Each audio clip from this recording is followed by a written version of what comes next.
ایسے لوگ جو اپنی زندگیوں سے مایوس ہوں گے، جو تدریس و درس و تدریس سے وابستہ ہوں گے، تو پھر اس کا یہی نکلے گا نا کہ جب آج تعلیم نظام کو ہی اب اسی سسٹم کو آگے دیکھیں نا، تو اب وائٹ کالر کرائم کا ہم کچھ سمجھتے نہیں ہیں.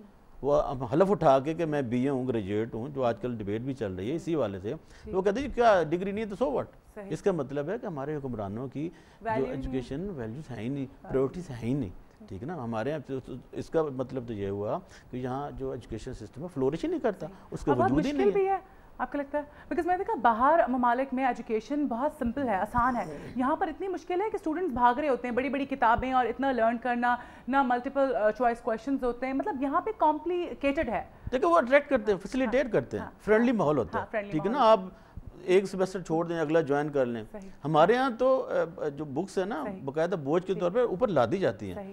بچے کا جتنا وزن نہیں ہوتا اس سے زیادہ اس کے بکس کا ہوتا ہے. ٹھیک ہے نا. ہم ٹھونستے ہیں، وہ ایجوکیٹ کرتے ہیں. ہم میں اور ہم نے یہ فرق ہے. ہم منفی رویے پر بات کر رہے تھے، تو جو والدین کا بچوں کے ساتھ اور بچوں کا والدین کے ساتھ جو رویہ ہے، ایٹیٹیوڈ، اب دیکھا اب وہ بات ہی نہیں رہی ہے. جو پہلے ادب تھا، پیار محبت تھا، کس طرح سے ہم یہ فضا قائم کر سکتے ہیں؟ دوستانہ پیار محبت، گھر کا ماحول کس طرح سے اچھا ہو سکتا ہے؟ کس طرح سے؟ دیکھیں آپ نے صحیح کہا.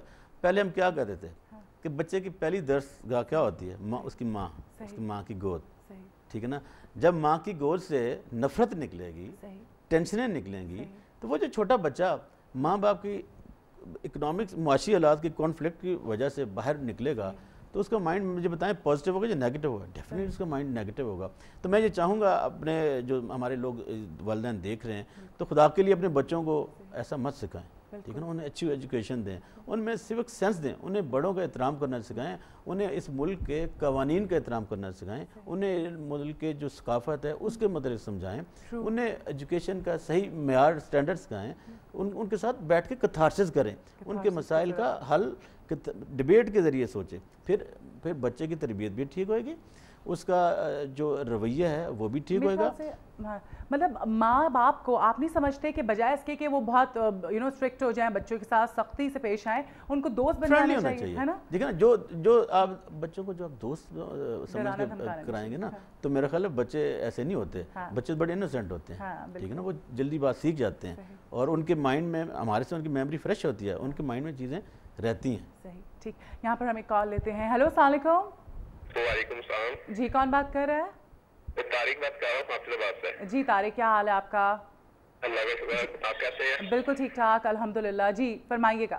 جی فرمانا یہی ہے کہ آپ نے آج بات کر رہے ہیں منفی رویوں کے بارے میں جو معاشرے میں ہے. یہ منفی رویے صرف اسی وجہ سے پیدا ہوئے ہیں کہ معاشرے میں جو مہنگائی ہے اس کی وجہ سے سامنے آ رہے ہیں. اب آپ نے پچھلے دنوں میں دیکھا ہوگا کہ مختلف سٹیز میں، لاہور میں بھی اور ڈفرینٹ سٹیز میں بھی خودکشیوں کا رجحان پیدا ہوا کہ والد نے اپنی تمام بیٹیوں کو اور بیووں کو بھی زہر دے کے ہلاک کیا. اس کی وجہ کیا تھی؟ مہنگائی اور بے روزگاری. اب دیکھتے ہیں کہ جب خودکشی ہو جاتی ہے اس کے بعد جو ہمارے حکمران ہیں ان کی آنکھیں کھل جاتی ہیں، وہ ان کے گھروں میں جاتے ہیں اور انہیں کیا کہتے ہیں جی امداد کرتے ہیں، ہم آپ کے ساتھ اتنا تعاون کریں گے. لیکن اس خودکشی سے پہلے یہ کہاں پہ ہو سکتے ہیں؟ اپنا پیٹ بھرنے کے لیے سب کچھ کرتے ہیں، اندر پتہ نہیں یہ کچھ کیا کرتے رہتے ہیں، لیکن غریب عوام کے لیے یہ کچھ بھی نہیں سوچتے. جی طارق بہت شکریہ کال کرنے کے لیے. دیکھا نا صحیح کہا. جب ہم کہا کرتے تھے نا پہلے یہ ہوا کرتا تھا، پہلے لوگ ایک دوسرے کی کیئر کیا کرتے تھے. اب دیکھیں اب ساتھ والے کا پتہ نہیں ہوتا. ٹھیک ہے نا. جب کسی کے مسائل ہوتے ہیں آپ ان میں انوالو ہوتے ہیں تو وہ سلوشن نکلتا ہے. آپ اس کو ہوپ دیتے ہو، امید دیتے ہو.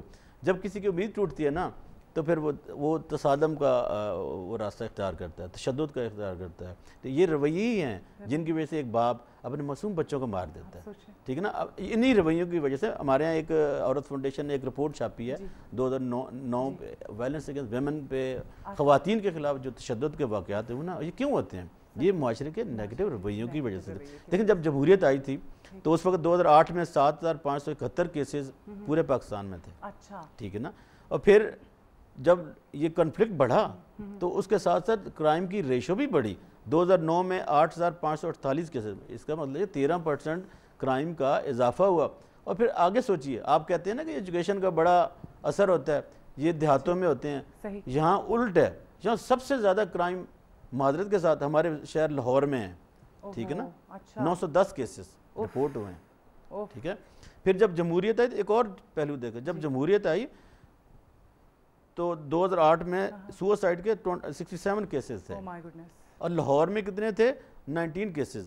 اب کیا آپ سوچ سکتے ہیں کہ ایسا شہر جو تعلیمی اداروں سے بھرا پڑا ہو, جس کی ایک ثقافت ہو, وہاں کرائم کی ریشو پاکستان میں سب سے زیادہ ہو. ہم نے 8 شہروں کا انالیسس کیا, 8 شہروں کا انالیسس کیا. اس میں جو لاہور پہلے نمبر پہ تھا, فیصل آباد دوسرے, سرگودا راولپنڈی یوں, اور اینڈ پہ ملتان, کراچی, سکھر. اب یہ دیکھیں, یہ ایک المیہ ہے اس معاشرے کا جہاں پہ اتنے تعلیمی ادارے ہوں, ایجوکیشن کا جو ریشو وہ دوسرے شہروں کی نسبت زیادہ ہو. اس کا مطلب ہے کہ ایجوکیشن مسئلہ نہیں ہے, مسئلہ اکانومی ہے, مسئلہ معیشت ہے. اکانومی کی وجہ سے. اچھا آپ مجھے بتائیں کہ ہمیں ایسے فورم قائم کرنے چاہیے جس میں ایکسچینج آف تھاٹ ہو. بالکل, پہلے ہوا کرتا تھا, ٹھیک ہے نا, جیسے نوجوانوں کے لیے پارک ٹی ہاؤس تھا, ہم جب اسٹوڈنٹ تھے وہ ہم جایا کرتے تھے, ہم لرن کرتے تھے, ٹھیک ہے نا. اب ہمارے یہاں ایسے فورم ڈیبیٹ ہے ہی نہیں, وہاں جا کے آپ کتارسس کر سکیں, کچھ لرن کر سکتے ہیں. ہمارے یہاں لائبریریز نہیں ہیں. پورے لاہور میں مال روڈ پہ ایک لائبریری ہے, اور کتنا بڑا لاہور ہے, ٹھیک ہے نا. تو اس لیے میں چاہتا ہوں, ہم یہ سجیسٹ کرتے ہیں حکومت کو, اور جو ہمارے لوگ دیکھ رہے ہیں, جو ہمارے بڑے ہیں, جو دانشور ہیں, جو دیکھیں پہلے پوئٹس ہوتے تھے, مسائل پہ لکھا کرتے تھے, ٹھیک ہے نا. جب آپ کہتے ہیں نا معاشرہ ترقی کر رہا تھا, تو وہاں اس کے جو ٹولز تھے وہ لکھنے والے تھے, گانے والے تھے, ڈرامہ کرنے والے تھے, معاشرے کی عکاسی کیا کرتے تھے. اب وہ ساری چیزیں نہیں ہیں. تو ضرورت اس بات کی ہے کہ ہم ایک پھر اچھا معاشرہ بنانے کے لیے ایک ایسے فورم قائم کریں جہاں پہ بیٹھ کے آپ ڈائیلاگ کریں, ڈسکشن کریں, ان ڈسکشن کے نتیجے میں پالیسیاں بنائیں, ان پالیسیوں کے نتیجے کو پھر ہم امپلیمنٹ کریں. یہ بات ہے. بالکل آپ صحیح کہہ رہے ہیں. یہاں پہ ہمارے پاس وقت ختم ہو گیا ہے, اور میں یہی کہوں گی جانے سے پہلے کہ اس پروگرام کے مطلب اس سیگمنٹ کے اختتام پر کہ معاشرے میں فرینڈلی ماحول, اچھی گفتگو کی عادت اور حسن سلوک, اور اس کے علاوہ بھائی چارے, یہ ایسے اقدار ہیں جس سے آپ معاشرہ بہتر بنا سکتے ہیں. ہم اپنے طور پر تو ایفرٹ کر سکتے ہیں, ہم خود تو کوشش کر سکتے ہیں, دوسروں کو بلیم نہ کریں پلیز, خود تبدیلی لانے کی کوشش کریں. اور آخر میں یہ کہہ دوں کہ پلیز تنقید کرنا چھوڑ دیں, اب اپنے گریبان میں جھانکیں خود. بالکل, بہت آپ نے پیاری بات کی, بہت زبردست, بہت شکریہ آپ نے ہمارے لیے وقت نکالا. یہاں پر یہ والا سیگمنٹ ہمارا ختم ہوتا ہے. اس کے بعد نیکسٹ سیگمنٹ کی طرف جائیں گے, لیکن اس سے پہلے ہم لیں گے ایک بریک. ہمارے ساتھ رہیے.